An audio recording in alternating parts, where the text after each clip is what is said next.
Universidad Señor de Zipán, Facultad de Ciencias de la Salud, Escuela Profesional de Medicina Humana, curso de Semiología, video examen físico de abdomen, alumna Ana Luisa Guevara Prieto. Mi nombre es Ana Luisa Guevara Prieto y el día de hoy realizaré el examen físico de abdomen.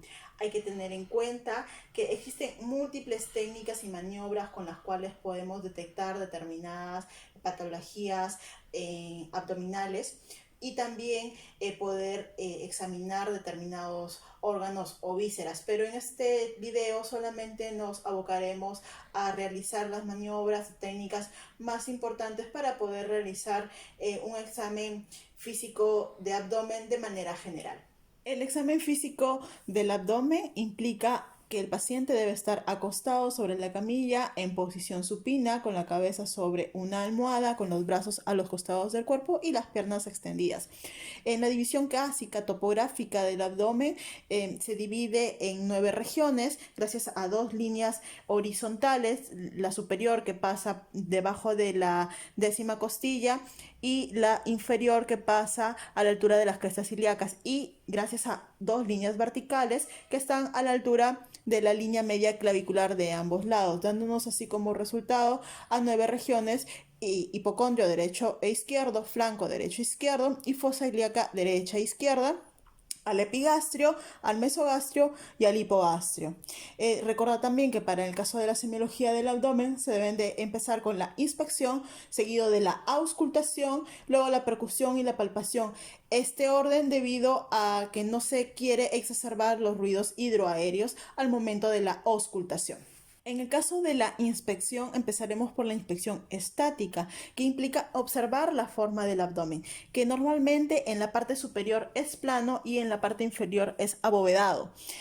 También tenemos otro tipo de abdómenes, ¿no? Un abdomen que puede estar distendido o globoso, en el caso, por ejemplo, de una citis o de una obesidad. También se debe ver el ombligo, si el ombligo está retraído o de repente puede estar hacia afuera, como el caso de una citis. También tenemos que ver si es que acaso existe alguna asimetría en los lados del abdomen, en cuyo caso estaríamos hablando de repente de un tumor o de una visceromegalia.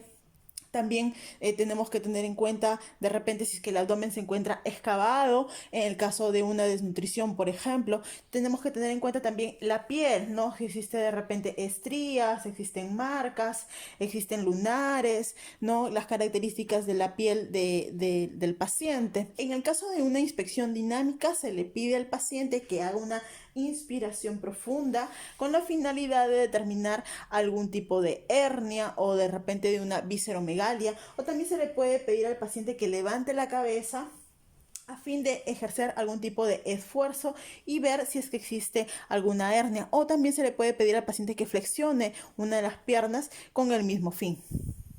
En el caso de la auscultación, el paciente debe respirar de manera lenta, ¿no? Esto se hace con la finalidad de poder percibir los ruidos hidroaéreos. Estos ruidos son suaves, son continuos, son intermitentes.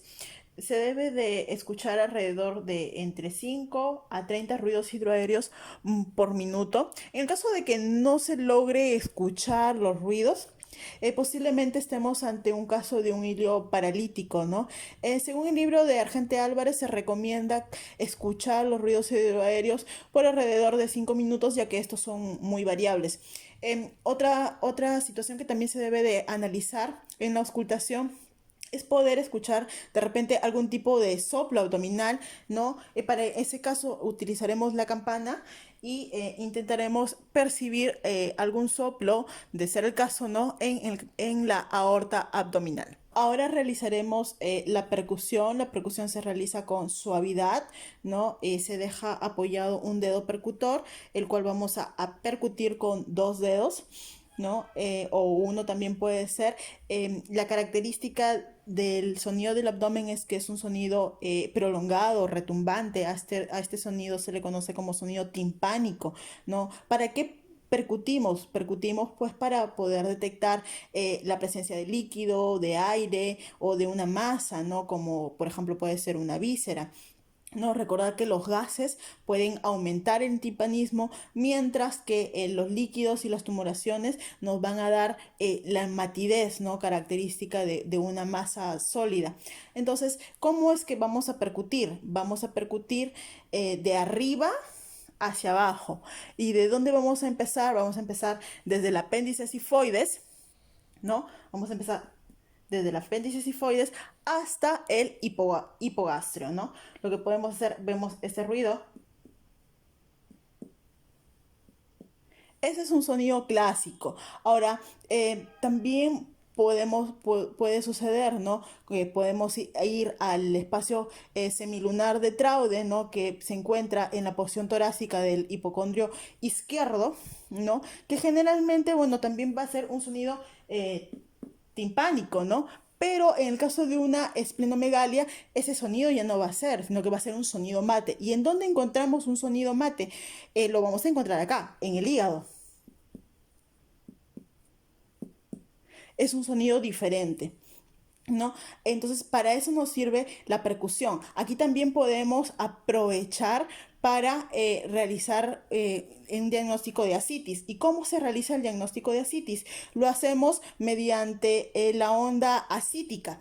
¿Y cómo es que se realiza? Se coloca una mano en el flanco, en un flanco, y colocamos la otra mano en el flanco opuesto y vamos a hacer pequeñas palpaciones, ¿no? Golpecitos que se hace con los dedos, y si se percibe algún movimiento, o sea, la onda cítica, estaremos posiblemente ante un caso de ascitis. Ahora pasaremos a realizar la palpación.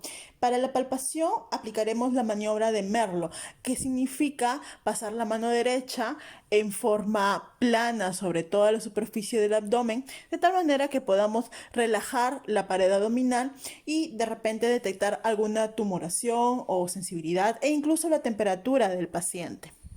Para el caso de la tensión abdominal, también tenemos que tener en cuenta que si de repente el abdomen del paciente se encuentra tenso, estamos ante un abdomen en tabla.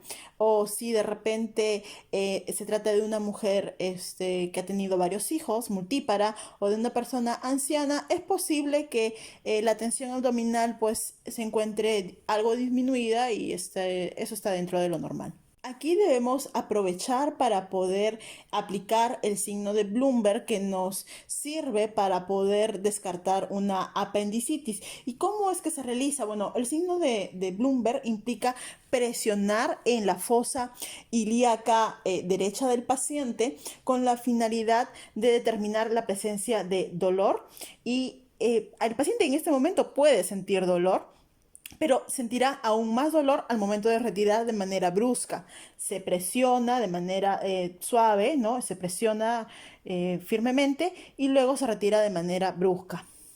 En ese caso, se dice que el paciente está de repente ante un caso de apendicitis. Otra forma de poder diagnosticar la apendicitis es mediante el signo de psoas, que implica hacer una presión en la fosa ilíaca derecha del paciente y pedirle que eleve la pierna en un ángulo de 45 grados. Y en este momento, soltar. Si el paciente siente dolor, es posible que estemos ante un caso de apendicitis. Otra forma de poder diagnosticar la apendicitis es si existe dolor en el punto de McBurney. ¿Y cómo lo encontramos? Trazando una línea imaginaria entre el ombligo y la espina ilíaca anterosuperior. Y el punto de McBurney se va a encontrar entre el tercio externo y el tercio medio. Si existe dolor aquí, posiblemente estemos ante un caso de apendicitis. Otro punto a tener en cuenta son los puntos dolorosos ureterales. Estos se van a encontrar en las líneas paralelas a la línea media, que se van a ubicar al mismo nivel del ombligo. Aquí vamos a encontrar a los puntos superiores. Y si al presionar hay dolor, es posible que se encuentre litiasis en el uréter. Y también podemos encontrar a los puntos medios, que se ubican también en la misma línea media paralela, pero a nivel de la espina ilíaca anterosuperior. Otro punto a tener en cuenta son las hernias y eventraciones. Recordemos que la hernia es la salida del peritoneo, puede también ir acompañado de una víscera o no. Y también tenemos que tener en cuenta las eventraciones, ¿no? Que viene a ser la salida de la víscera por un orificio patológico de la pared abdominal. Otro punto a tener en cuenta es la palpación profunda, ¿no? Que implica tener en cuenta las vísceras, de repente para encontrar alguna visceromegalia, puede ser una hepatomegalia, puede ser una esplenomegalia. En el caso del estómago, normalmente no se palpa. Lo que sí es que se pueden encontrar ruidos hidroaéreos, incluso hasta 6 horas después de la comida, ¿no? En el caso del intestino delgado, aquí lo que interesa es encontrar de repente alguna hernia o alguna eventración. En el caso del colon, se va a aplicar una maniobra de deslizamiento en la fosa ilíaca derecha.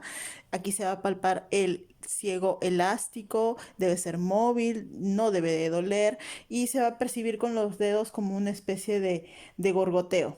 En el caso del hígado, aquí lo que se va a aplicar es la técnica de mano en cuchara, que vamos a colocar la mano derecha en forma transversal al borde hepático y con los dedos flexionados se presiona debajo del borde costal mientras el paciente va a hacer una inspiración profunda. Y aquí nos va a permitir poder palpar al hígado, ¿no? Y aquí vamos a poder detectar de repente si existe o no una hepatomegalia. Al hacer esta maniobra debemos tener en cuenta que si el hígado se palpa un promedio de 3 centímetros durante la inspiración del paciente, el hígado es normal. Ahora, si se palpa más de 3 centímetros, es posible pues que estemos ante la hepatomegalia, ¿no? También tenemos que tener en cuenta si existe dolor, la superficie y el borde del hígado, ¿no? En el caso de la vesícula biliar, lo que vamos a aplicar aquí es el signo de Murphy. Lo que vamos a hacer es hacer una presión con los dedos y pedirle al paciente que inspire profundamente. Ahora, si al momento de inspirar el paciente siente dolor, posiblemente estemos ante un problema en la vesícula.